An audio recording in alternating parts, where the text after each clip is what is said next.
मोहतरम प्रोफेसर मोहम्मद यासिर मदन फजलेटी साहब गुजारिश करता हूँ कि वो स्टेज पर तशरीफ ले आए।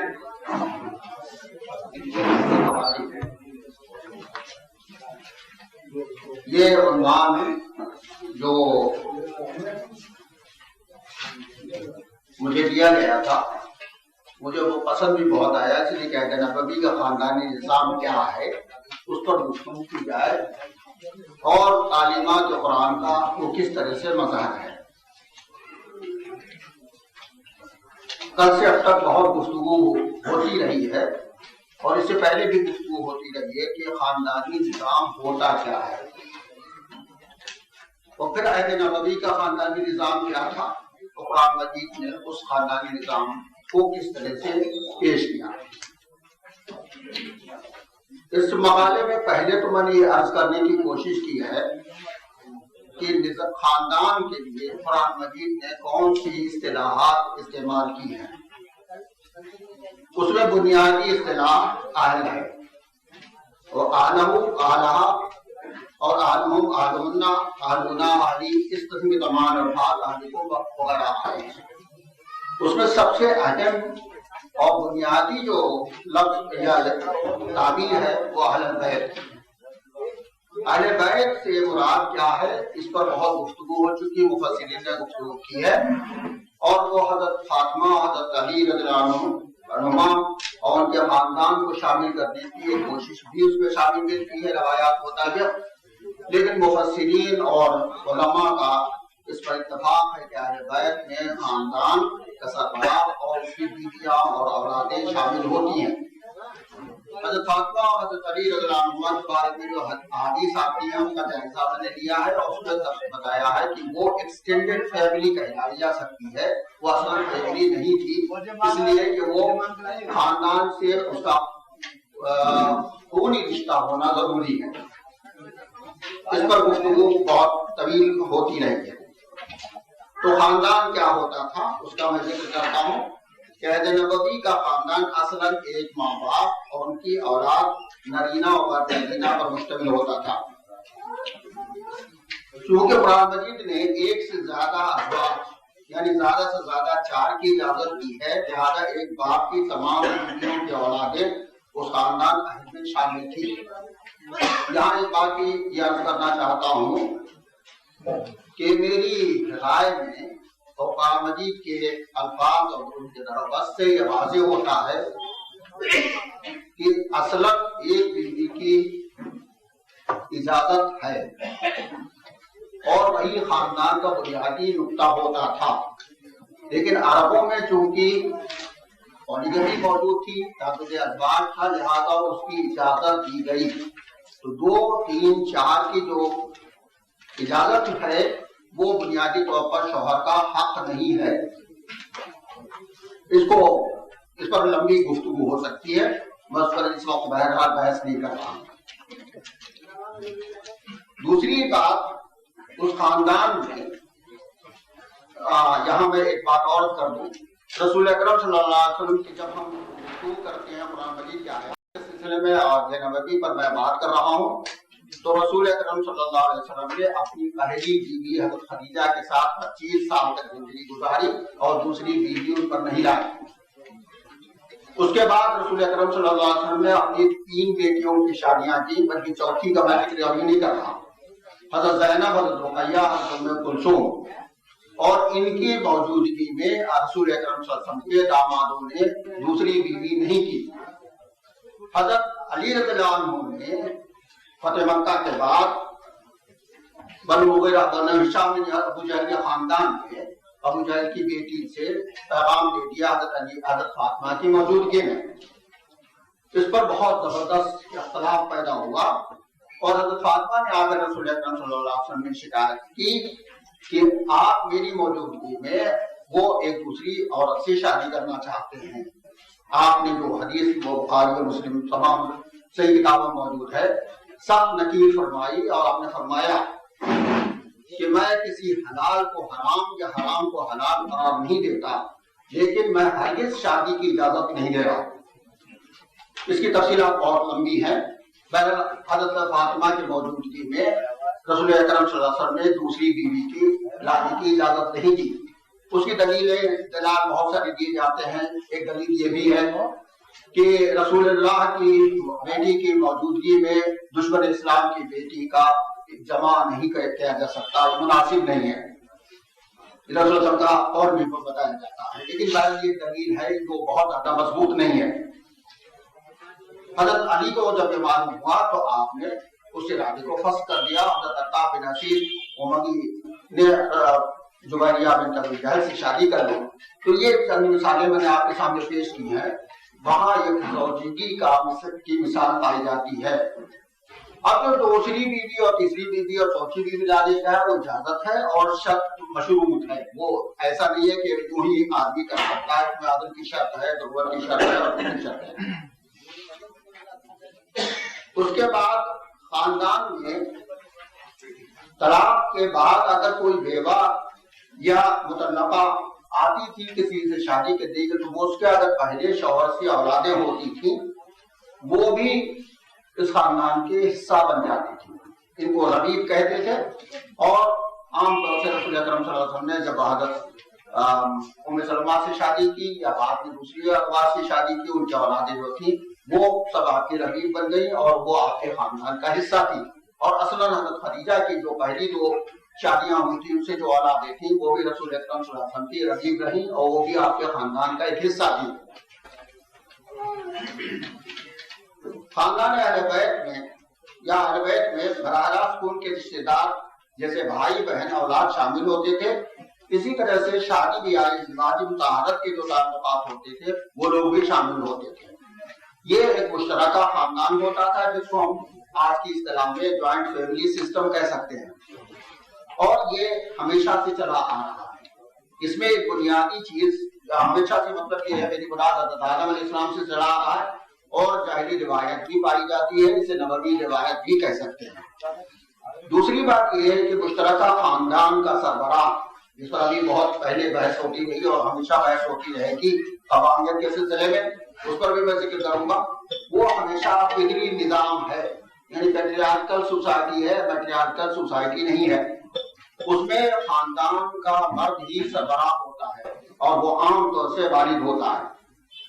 कभी कभी ऐसा भी हुआ है कि माँ बाप बूढ़े हो गए और वो अपना काम कर चुके, तो उनका बेटा जो सरबराह खानदान बनता है उनकी जिंदगी में वो सरबराह हो जाता है। जैसे अबू बकर रज़ियल्लाहु का खानदान, हज़रत अबू बकर सरबराह खानदान थे और उनके वालिदैन हज़रत अबू कुहाफा और हज़रत उम्मे खैर दोनों मौजूद रहे, लेकिन वो खानदान के सरबराह नहीं थे।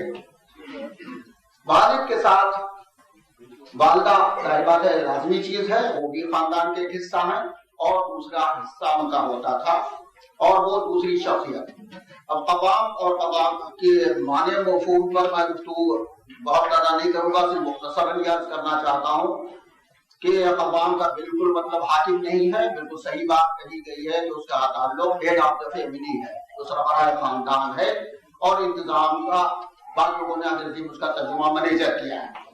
वो मुनासिब भी लगता है, वो सरबराह खानदान है, उसको इंतजामी उमूर दिए गए हैं और वो बीवी का हाकिम नहीं होता। ये बहस कि कुरान मजीद ने जो दो फजीलतें दी है, पैसा खर्च करने की और जिस्मानी और ज़हनी तौर पर उसे फजीलत बख्शी गई है, ये कुल्ली तौर पर है, जिन्स की पूरी जिन्स को सामने रख करके। अब जो मिसालें पेश की जाती है कि अगर एक औरत अगर खर्च उठाने लगे अपने शौहर का तो वो कवाम हो जाएगी, तो ये बुनियादी तौर पर हो सकता है ये कवाम हो जाए ना हो, लेकिन ये उसूल बयान किए जाते हैं जो जुज़ियात होती हैं उसकी बुनियाद पर कोई कवाम नहीं होता। अलबत्ता आयत नबवी की एक मिसाल मैं जरूर दे सकता हूँ। हज़रत अब्दुल्लाह बिन मसूद रज़ियल्लाहु अन्हु की अहलिया ज़ैनब घर का खर्च चलाती थी। हज़रत ज़ैनब हज़रत मसूद कमजोर थे माली लिहाज से, वो शायद अपने घर का खर्च नहीं चला सकते थे। एक और साहबी अंसारी साहबी भी थे, उनकी अहलिया का नाम भी ज़ैनब था, वो भी अपने घर का खर्च चलाती थी। उसके बावजूद उनको कवाम होने का या घर के सरबराह होने का दर्जा नहीं दिया गया। कवाम अब्दुल्लाह बिन मसूद ही रहे थे। ये तो खानदान की वो सूरत है जो अब फर्जन तो डॉक्टर जो मौजूद हैं घर में, उनका क्या सूरत, उनकी सूरत होगी तो बहुत वाज़ेह बात है کہ دونوں ہی خاندان کے حصے دار ہوتے تھے اور ان کا قرآن مجید نے واضح طور سے ان کے درجات اور ان کے تمام کام فرائض اور ان کے حدود متعین کر دیے ہیں. وہ اٹوٹ ممبر ہیں.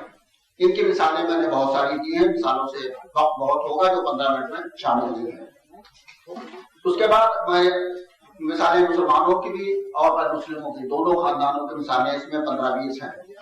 ربیب کا بھی اسی طرح سے میں نے ذکر کیا ہے کہ دو لوگ آتے تھے اور رسول اکرم صلی اللہ علیہ وسلم کا خاندان میں تھے, حضرت جعفر کے خاندان میں حضرت انس بن مالک.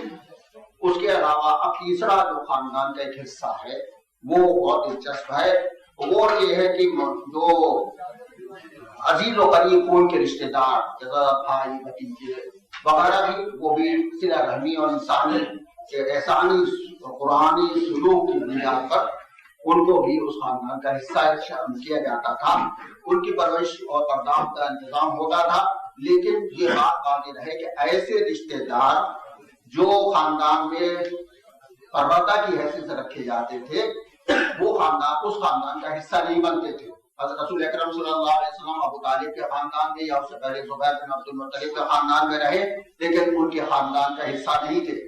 یا حضرت رسول اکرم صلی اللہ علیہ وسلم نے بعد میں حضرت علی رضی اللہ عنہ کو اپنے خاندان میں ابو طالب کی کفالت کی وجہ سے کمزوری کی وجہ سے رکھ لیا تھا تو وہ بھی ان کے خاندان کا حصہ نہیں رہے. حضرت علی اپنے ہی خاندان کا کے رکن تھے. لیکن اس میں بہت دلچسپ چیز یہ ہے کہ ان کی تعلیم و تربیت اور نکاح وغیرہ کا ذکر ہوگا تو میں بھی بات کرتا ہوں. اس زمانے میں ایک مسئلہ تھا موالی کا, غلام اور بانی جو آزاد ہو جاتے تھے اور اس کے بعد وہ خاندان کا حصہ بن جاتے تھے. اور موالی کا سلسلہ ہمیشہ رہا کہ چاہے عورت ہو یا مرد ہو اور غلام اگر وہ آزاد ہو گئی اور وہ آقا ہی کے خاندان کا ایک حصہ بن جاتی تھی اور وہ باقاعدہ ان کے ارکان سمجھے جاتے تھے, مشترکہ خاندان کے ارکان ہوتے تھے. اس طبقہ موالی کا تعلق ہمیشہ سے بہت سے لوگوں سے رہا. رسول اکرم صلی اللہ علیہ وسلم کے زمانے میں دوسرے مسلم اور مسلم تعبیر کے سلسلے میں رہے. یہ ارکان خاندان کہاں رہتے تھے اس پر گفتگو میں نے کی ہے. اور ایک مکان میں اس لیے اہل بیت ہی کا تصور ہے. بیت کے لیے ایک لفظ اور دہار آتا ہے جو بیت معنی میں رکھتا ہے, لیکن بیت میں سب لوگ ایک ہی گھر میں رہتے تھے. اس گھر میں البتہ کمرے الگ الگ ہوتے تھے. مکی دور میں بھی تفصیلات ہمارے پاس ملتی ہے لیکن اتنی واضح نہیں ہے. لیکن مدنی دور میں بہت واضح ہے کہ رسول اکرم صلی اللہ علیہ وسلم نے اپنی ہر بیوی کے لیے الگ الگ ایک کمرہ مقرر کیا تھا اور اپنی کنواری بیٹی حضرت فاطمہ کا بھی الگ مکان رکھا تھا. ان کو اپنے ساتھ مشترکہ نہیں رکھا تھا. جو شادی شدہ ہو گئی تھی ظاہر بات ہے وہ اپنے اپنے گھر میں چلی گئی تھی. تو ان تمام گھروں کی تفصیلات ہمارے پاس موجود ہیں اور بہت دلچسپ تفصیلات ہیں کہ ان کے درمیان کس طرح سے تعلقات ہوتے تھے. اب وہ بحث آتی ہے کہ مشترکہ خاندان کی کفالت کون کرے گا. یہ ذمہ داری بنیادی طور سے سربراہ خاندان کی یعنی باپ کی ہے کہ وہ سب کا نام نفقہ اٹھائے. یہ فقہی, قانونی اور روایتی شق کے جبر کا نتیجہ نہیں بلکہ اولاد کی محبت, خاندان سے وابستگی اور صلہ رحمی کا نشان اور مہر و الفت کی علامت ہے. مکی دور میں رسول اکرم صلی اللہ علیہ وسلم نے اپنے خاندان کی کفالت کی اور بعد میں مدنی دور میں کی. نفقے کے تمام تفصیلات ملتی ہیں. اب جن بزرگوں نے قرآن مجید کی وسائط سے آیت فاطمہ سے یہ تفصیل نکالنے کی کوشش کی ہے کہ رسول اکرم صلی اللہ علیہ وسلم نے حضرت خدیجہ کی دولت سے اپنے خاندان کی کفالت کی, یہ صحیح نہیں ہے. مولانا مودودی رحمۃ اللہ علیہ نے اس پر بہت وضاحت سے جو تفصیل کی ہے وہ قابل قبول ہے کہ رسول اللہ صلی اللہ علیہ وسلم کی غنا جو تھی وہ بنیادی طور پر اپنی ذاتی غنا تھی, وہ آپ کی تجارت کے ذریعے سے آپ کو آئی تھی. حضرت خدیجہ کا یا ابو بکر کا مال جو آپ نے استعمال فرمایا اپنی ذاتی ضروریات کے لیے, اپنی کفالت کے لیے نہیں کیا بلکہ اسلام کی خدمات کے لیے کیا تھا. اس کے کفالت کے سلسلے میں نے بہت سے واقعات بھی بیان کیے ہیں, بہت سے احادیث دی ہیں کہ کون کس طرح سے کیا کفالت کرتا تھا. اب کفالت میں جہاں بنیادی چیز ہے سب سے پہلی چیز تو بچے کی رضاعت کا معاملہ ہے. رضاعت آپ جانتے ہیں کہ جو وہاں عربوں میں والدہ کے علاوہ دوسری اور خواتین کے ذریعے بھی رضاعت ہوتی تھی. یہ بہت وسیع اور طویل باب ہے اور ابتدا سے چلا رہا ہے. اور رضائی اسی بنا پر خون اور رضاعت کے دونوں رشتے برابر قرار دیے گئے ہیں. रजा और आपके सामने और बहुत सी तफसीलात बताने की जरूरत नहीं, लेकिन बात की किफायत कि रजा के बाद क्या हो, तो नौमौलूदों की तहनीक, अकीदे, खतने और उनके लड़कपन के जमाने में नशोनुमा और खान की रवायात और खानदान कबीले से उनकी वाबस्तगी की हालात और आखिर में उनकी इक़्तिसादी सरगर्मियों और उनके शादी ब्याह के आबाद, उनके बराए हयात में उनकी किफालत सरबाए खानदान एक तवील दौर में करता था।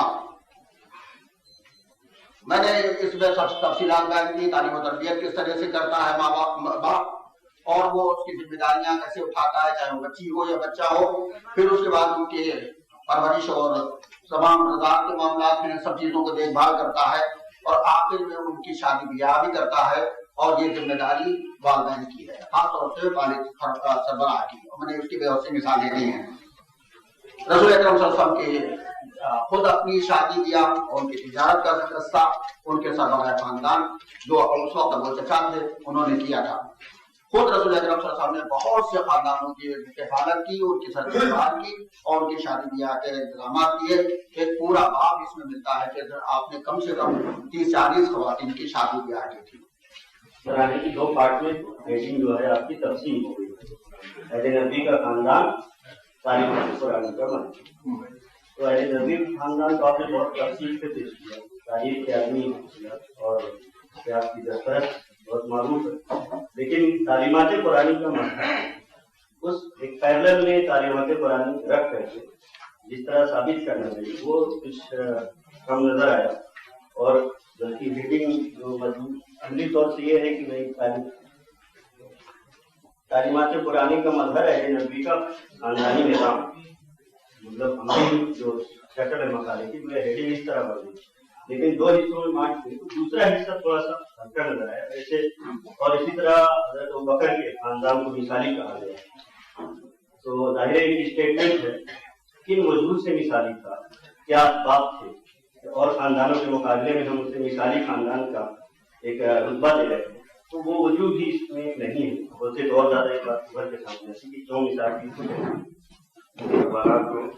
लखनऊ में एक हेरेल्ड हस्बैंड ये एसोसिएशन बनाई गई, ये जुलूस भी निकाला गया और ये डिमांड की गई कि जिस तरीके से ह्यूमन राइट्स कमीशन है, नेशनल कमीशन और ह्यूमन राइट्स, इसी तरीके से हस्बैंड के लिए भी एक कमीशन कॉन्स्टिट्यूट किया जाए, बनाया जाए।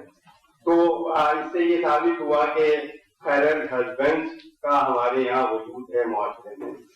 तो सबसे मैं ये चाहूंगा कि विदिन दी इस्लामिक फ्रेमवर्क क्या इस किस्म की क्या तहफुज़ात हो सकते हैं। अल्हम्दुलिल्लाह हमारे मुस्लिम मुआशरे में ये वबा आम नहीं है, मगरिबी मुआशरे में ये हकीकत है और ये आज की नहीं बहुत पहले से है। अंग्रेजी अदब के तालिबों की हैसियत से मैं वाकिफ हूँ कि बहुत मशहूर मिसाल एसटी कॉलेज की है। वो अक्सर कहा करते थे कि अगर किसी को देखना हो कि मिजरेबल जिंदगी खानदान में कैसे हो जाती है तो उसकी जिंदा मिसाल नहीं। और बहुत सारी मिसालें दी जा सकती हैं। तो मैं साहब मौजूद से जरा सा इसकी वजाहत चाहूंगा कि मजहब के हमारे यहाँ विदिन दी इस्लामिक फ्रेमवर्क क्या इसके लिए तदाबीर हो सकती हैं। शुक्रिया। लोग एक ऐसे माशरे में रह रहे हैं हिंदुस्तान में जहाँ अभी 2-3 दिन पहले आप लोगों ने अखबार में देखा होगा कि प्राइम मिनिस्टर ने कहा है कि घरेलू तशद्दुद बर्दाश्त नहीं किया जाएगा। अब अगर इसमें कुरानी तालीमात के लिहाज से कोई औरत अगर बेरारा हो रही है और शौहर साहब ने उसको एक हल्की सी भी चपत जैसा कि कहा गया कर दी और वो चली गई वहां, तो उसके लिए क्या हल निकाला जाएगा? क्योंकि मुल्क का कानून और इस्लामी तालीमात का जो ये टकराव हो रहा है उसके लिए हमारे उलमाए कराम बैठकर कोई न कोई सबील निकालें ताकि दोनों चल सके। और इसके लिए मैं चाहता हूं कि आप लोग जरा सा सोचें। शादी करने से मना किया, जबकि कुरान में शादी की इजाजत के लिए शादी की। तो मैं समझता हूँ कि जब अल्लाह का हुक्म है या इजाजत है तो नबी सल्लल्लाहु अलैहि वसल्लम का ये मना करना यह ज़रूरी से रोकने के लिए नहीं था, बल्कि उस फसल में था जो वो अबू जहल की बेटी के हवाले से बात आई। दूसरी बात यह है कि आगे नबी में ताबूत इज़्ज़वाज की रिवायतें हैं। सहाबा किराम के यहाँ घरों में ताबूत इज़्ज़वाज थी। और एक बात यह है कि आपने बारात ले जाने की बात कही, तो बारात ले जाने की रिवायत कहीं मिलती है तो बताता हूँ। आखिरी बात यह याद करना है कि वज़ीर उम्रा के हवाले से औरतों की मसनूइयत की बात की जा रही है, लेकिन मौजूदा जो कवानीन बन रहे हैं उसकी रोशनी में देखा जाए तो अब और मर्द मजलूम बनने वाले हैं। वो इस तरह के जरा भी घर में कोई बात हुई या डांट हुई तो अब औरतें सीधे थाने पहुंचती हैं और मर्द के खिलाफ रिपोर्ट दर्ज कराती हैं। कई बार ऐसा होता है कि सुहाग जेल चले जाते हैं। तो इस पसंद को भी सामने रखना चाहिए। सकता था, कलमे नहीं कर सकता था, बहुत सी बातें नहीं बता सकता था, और ये मुझे गुमान था। इससे सबसे बड़ी बात ये कि आप ऐसे इल्म जानते होंगे, लिहाजा ये बातें तफसीलात मैंने छोड़ दी। इसके अंदर है नहीं, इसमें है मौजूद सब है। अगर आपने हवासी देखे हो तो उसमें आयतों के अंबार लगे हुए हैं। दूसरी बात ये कि दूसरा सवाल जो किया गया वो इस बात पर कि मर्द अगर वो बाप में इंतकाल हो जाए या मिसाली खानदान, आपने किया, मैंने मिसाली खानदान नहीं कहा था, लेकिन अगर आप उसे मिसाली खानदान भी कहना चाहते हैं तो बिलाशुबा कह सकते हैं। इसलिए कि जब माँ बाप बूढ़े हो जाते हैं और खिदमत के लायक खुद बन जाते हैं और वो जिंदगी में अपने फराइज अंजाम नहीं दे सकते तो उस वक्त बेटा ही उसका जिम्मेदार हो जाता है। अब वो खातून का सवाल भी जवाब भी इसी में शामिल है, जो अगर बड़ा बेटा इस लायक नहीं है तो छोटा बेटा उसकी जिम्मेदारी संभाल लेता है, जैसा कि हमेशा होता रहा है। तीसरा बेटा संभाल लेता है। बसाओं बात ये भी देखा गया है कि बड़ा बेटा नालायक होता है और छोटे बेटे अपने घर की देखभाल करते हैं।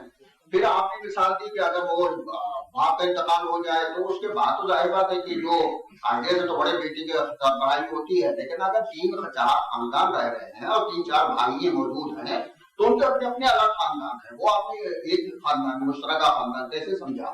इसलिए ये मुश्तरका खानदान मतलब ये नहीं है कि 4 भाइयों का खानदान मुश्तरका, बल्कि एक फर्द और उसकी बीवी और उसके बच्चे वो मुश्तरका खानदान है। न ये कि जो हमारे यहाँ दूसरा सिस्टम चला पाया जाता है 5 भाई 4 भाई 8 भाई एक साथ रह रहे हो। तीसरी बात ये है कि किफालत का मसला, वो जाहिर बात है कि किफालत जो सरबराह खानदान है उसकी जिम्मेदारी है। अब वो चाहे बड़ा बेटा हो, चाहे दूसरा बेटा हो, चाहे तीसरा हो, वो उसकी जिम्मेदारी हो जाती है। जैसे बाप के मरने के बाद बड़ा बेटा जिम्मेदार होता है, या वो रिवायत थी कि बड़ा बेटा ही आमतौर से सरबराह खानदान बनता था। अगर बड़ा बेटा नहीं मौजूद है तो दूसरा हो जाता था, तो उसके बाद तीसरा भी हो सकता था। ऐसी भी सूरत हाल पाई जाती है। तो उसमें जिम्मेदारी जिसके ऊपर आती है उसको दिया जाता है। अब ये जो आज के मौजूदा हालात के तहत बातें की गई है कि वो बीवी को अगर पीटी पाट किया जाए तो खानदान चला जाएगा, वो उठाने चली जाती है, तो अभी तक मुस्लिम मुआशरे में ऐसी बातें नहीं पाई जाती। तो आप ऐसा काम ही क्यों करें कि आप जेल जाए?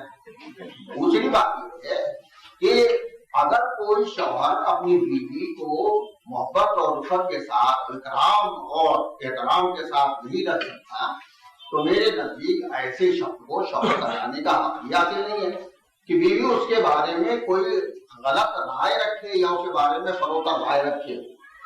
ये तो आपके अपने रवैये पर, अपने मोहब्बत और इकराम के रवैये पर मुनहसिर है कि बीवी आपका इकराम करने के लिए मजबूर हो जाए। आप उसको इतना इकराम, इतनी मोहब्बत दे तो आपके खिलाफ शिकायत न करे।